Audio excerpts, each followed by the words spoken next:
നമസ്കാരം. Israel Iran സംഘർഷം ചിലപ്പോൾ ഒരു മാസം വരെ നീണ്ടു നിൽക്കാൻ സാധ്യതയുണ്ടെന്ന് അമേരിക്കൻ പ്രസിഡന്റ് ഡൊണാൾഡ് ട്രംപ് സൂചന നൽകിയതും ബ്രന്റ് ക്രൂഡിൻ്റെ വില ഇൻ്റർനാഷണൽ മാർക്കറ്റിൽ ഉയർന്നതും ഗോൾഡിനും സിൽവറിനുമുള്ള ഡിമാൻഡ് വർദ്ധിച്ചതും ഗോൾഡിൻ്റെയും സിൽവറിൻ്റെയും വില ഉയർന്നതും ഇന്ത്യൻ രൂപയുടെ മൂല്യം തുടർച്ചയായി ഇടിയുന്നതും മൂലം ഇന്നത്തെ ട്രേഡിംഗ് സെഷനിലും ഇന്ത്യൻ മാർക്കറ്റ് ശക്തമായ സെല്ലിംഗ് പ്രഷർ നേരിട്ടു. ഇൻഡെക്സ് ഏകദേശം 1% ഇടിയുകയും 24,500 താഴെ ക്ലോസിംഗ് നൽകുകയും ചെയ്തു. ഇന്ന് ഇൻട്രാഡേയിൽ ഇന്ത്യൻ മാർക്കറ്റ് 2% ഇടിഞ്ഞ് 24,380 വരെ എത്തിയിരുന്നു. അവിടെ നിന്നും പിന്നീട് ഒരു ബൈയിങ് നമ്മൾക്ക് കാണാൻ സാധിക്കുകയും അതേസമയം 24,500 എന്ന റെസിസ്റ്റൻസിന് താഴെ ഇന്ന് മാർക്കറ്റ് ക്ലോസിംഗ് നൽകുകയും ചെയ്തു.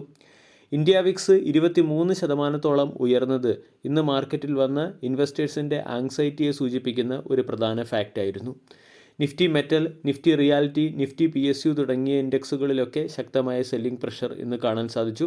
ക്രൂഡ് ഓയിലിൻ്റെ വില ഉയർന്നതും ഇൻഫ്ലേഷനെക്കുറിച്ചുള്ള ആശങ്ക വർദ്ധിച്ചതുമാണ് ഇന്നും മാർക്കറ്റ് ഇടിഞ്ഞതിന് പിന്നിലെ ഏറ്റവും പ്രധാന കാരണം. ഹോർമൂസ് കടലിടുക്ക് വഴിയുള്ള ചരക്ക് നീക്കത്തെ ഇറാൻ തടസ്സപ്പെടുത്തുന്നതുകൊണ്ട് ക്രൂഡ് ഓയിലിൻ്റെ വിലയിൽ വർധനവുണ്ടായിട്ടുണ്ട്. കൂടാതെ വരുന്ന 25 ദിവസത്തേക്കുള്ള ക്രൂഡ് ഓയിൽ ശേഖരം മാത്രമേ ഇന്ത്യക്ക് ഇപ്പോഴുള്ളൂ എന്ന് കേന്ദ്രം അറിയിച്ചതിനെ തുടർന്നും ഇന്ത്യൻ മാർക്കറ്റ് കൂടുതൽ വോളറ്റൈലായിട്ടുണ്ട്. ഇതിൻ്റെ ഇമ്പാക്റ്റാണ് ഇന്ന് മാർക്കറ്റിൽ പ്രകടമായത്. അതോടൊപ്പം തന്നെ ബ്രന്റ് ക്രൂഡിൻ്റെ വില 3% വർദ്ധിച്ച് $83 പെർ ബാരൽ എന്ന ലെവലിലേക്ക് എത്തുകയും ചെയ്തു. ബ്രന്റ് ക്രൂഡിൻ്റെ വിലയിൽ വരുന്ന ഓരോ ഡോളറിൻ്റെ വർധനവും ഇന്ത്യയെ ഇൻഫ്ലേഷണറി പ്രഷറിലേക്ക് മാറ്റുന്നുണ്ട്. ഇതിൻ്റെ പശ്ചാത്തലത്തിൽ CPI ഇൻഫ്ലേഷനിൽ 10% വർധനവും WPI ഇൻഫ്ലേഷനിൽ 30 മുതൽ 40 ബേസിസ് പോയിൻറ്റിൻ്റെ വർധനവും കറണ്ട് അക്കൗണ്ട് ഡെഫിസിറ്റിൽ 30 മുതൽ 40 ബേസിസ് പോയിൻറ്റിൻ്റെ വർധനവുമാണ് വരുന്നത്. ഇവിടെ യുദ്ധം ഒരു മാസം നീണ്ടു നിൽക്കുകയാണെങ്കിൽ അത് മാർക്കറ്റിനെ പ്രതികൂലമായി ബാധിക്കാനുള്ള സാധ്യത കൂടുതലാണ്. പെയിൻറ്റ്, ലൂബ്രിക്കൻസ്, ഏവിയേഷൻ, കെമിക്കൽ തുടങ്ങിയ സെക്ടറുകളൊക്കെ മാർജിൻ പ്രഷർ നേരിടേണ്ടി വന്നേക്കാം. ഇനി ടെക്നിക്കലി നോക്കുകയാണെങ്കിൽ 24,250 ഇനിയുള്ള മാർക്കറ്റിൻ്റെ പ്രധാന സപ്പോർട്ട്. 24,500 ഒരു പ്രധാന റെസിസ്റ്റൻസായി പ്രവർത്തിക്കും. 24,500 മുകളിൽ മാർക്കറ്റ് സസ്റ്റെയിൻ ചെയ്താൽ 24,650 റെസിസ്റ്റൻസ് ഉണ്ട്. 24,250 എന്ന സപ്പോർട്ട് നഷ്ടമായാൽ 24,100 മാർക്കറ്റിൻ്റെ അടുത്ത സ്ട്രോങ് സപ്പോർട്ടായി പ്രവർത്തിക്കും. ഇനി നാളത്തെ ട്രേഡിംഗ് സെഷനിലും മാർക്കറ്റിൻ്റെ ശ്രദ്ധ ആകർഷിക്കാൻ സാധ്യതയുള്ള ഡിഫൻസ് സെക്ടറിലെ ഒരു സ്റ്റോക്കിനെ പരിചയപ്പെടാം. സ്റ്റോക്കിൻ്റെ പേര് അപ്പോളോ മൈക്രോസിസ്റ്റം. ഇന്നത്തെ വീക്ക് മാർക്കറ്റിലും അപ്പോളോ മൈക്രോസിസ്റ്റം 1.5% ഉയർന്നിരുന്നു. Mission critical defence electro mechanical system, aerospace ആപ്ലിക്കേഷൻസിന് ആവശ്യമായിട്ടുള്ള മിലിറ്ററി ഇൻ്റഗ്രേറ്റഡ് സൊല്യൂഷൻസ് എന്നിവ പ്രൊവൈഡ് ചെയ്യുന്ന കമ്പനിയാണ് അപ്പോളോ മൈക്രോസിസ്റ്റം. അപ്പോളോ മൈക്രോസിസ്റ്റത്തിന് 73 കോടി രൂപയുടെ ഒരു ഓർഡർ DRDOയുടെ സൈഡിൽ നിന്നും ലഭിച്ചതുകൊണ്ടാണ് സ്റ്റോക്ക് മാർക്കറ്റിൻ്റെ ശ്രദ്ധ ആകർഷിക്കുന്നത്. റീസെൻ്റ്ലി അപ്പോളോ മൈക്രോസിസ്റ്റം എന്ന കമ്പനിക്ക് ഡിഫൻസ് പബ്ലിക് സെക്ടർ അണ്ടർടേക്കിങ്ങിൽ നിന്നും 43 കോടി രൂപയുടെ ഓർഡറും DRDOയിൽ നിന്നും 15 കോടി രൂപയുടെ മറ്റൊരു ഓർഡറും കമ്പനിക്ക് ലഭിച്ചിരുന്നു. വിവിധ ഗവൺമെൻറ് ഡിപ്പാർട്ടുകളിൽ നിന്നും 0.87 കോടി രൂപയുടെ ഓർഡറും ഡിഫൻസ് സെക്ടറിലെ പ്രൈവറ്റ് കമ്പനികളിൽ നിന്നും 14 കോടി രൂപയുടെ ഓർഡറും കമ്പനിക്ക് ലഭിച്ചിരുന്നു.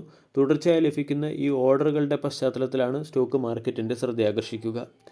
അപ്പോളോ മൈക്രോസിസ്റ്റം എന്ന കമ്പനി പ്രധാനമായും ടോർപിഡോസിന് ആവശ്യമായിട്ടുള്ള homing system, fire control system, മിസൈൽസിന് ആവശ്യമായിട്ടുള്ള ലോഞ്ചേഴ്സ് എന്നിവ സപ്ലൈ ചെയ്യുന്ന ഒരു ഡിഫൻസ് സെക്ടറിലെ കമ്പനിയാണ്. അതോടൊപ്പം തന്നെ ഇന്ത്യൻ ഡിഫൻസ് സെക്ടറിൽ ഈ കീ എലമെൻറ്റ്സ് സപ്ലൈ ചെയ്യുന്നത് കൊണ്ട് കമ്പനിക്ക് ഒരു റോബസ്റ്റ് പൊസിഷനുമുണ്ട്.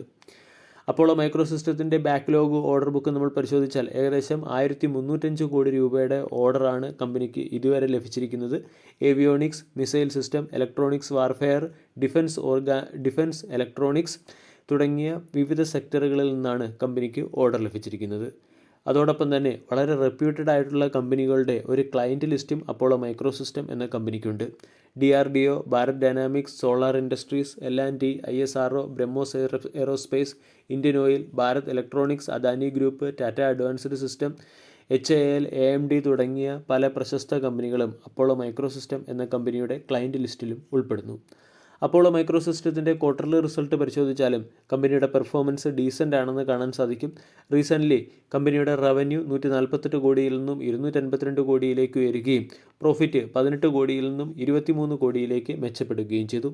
അപ്പോളോ മൈക്രോസിസ്റ്റം എന്ന സ്റ്റോക്ക് 50-ഡേ എക്സ്പൊണൻഷ്യൽ മൂവിംഗ് ആവറേജ് റേഞ്ചിന് താഴെ ട്രേഡ് ചെയ്യുന്നതുകൊണ്ട് സ്റ്റോക്കിൻ്റെ ട്രെൻഡ് ഒരൽപ്പം ബിയറിഷാണ്.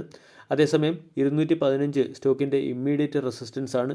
ഇവിടെ നിന്നും 215 മുകളിൽ സ്റ്റോക്ക് സസ്റ്റെയിൻ ചെയ്താൽ 230 വരെ ഉയരാനുള്ള സാധ്യതയുണ്ട്. അതോടൊപ്പം തന്നെ സ്റ്റോക്കിന് 185, 180 തുടങ്ങിയ ലെവലുകളിൽ സ്ട്രോങ് സപ്പോർട്ട് ലഭിക്കാനും സാധ്യതയുണ്ട്. വീഡിയോ എല്ലാവർക്കും ഇഷ്ടമായി എന്ന് വിശ്വസിക്കുന്നു. താങ്ക്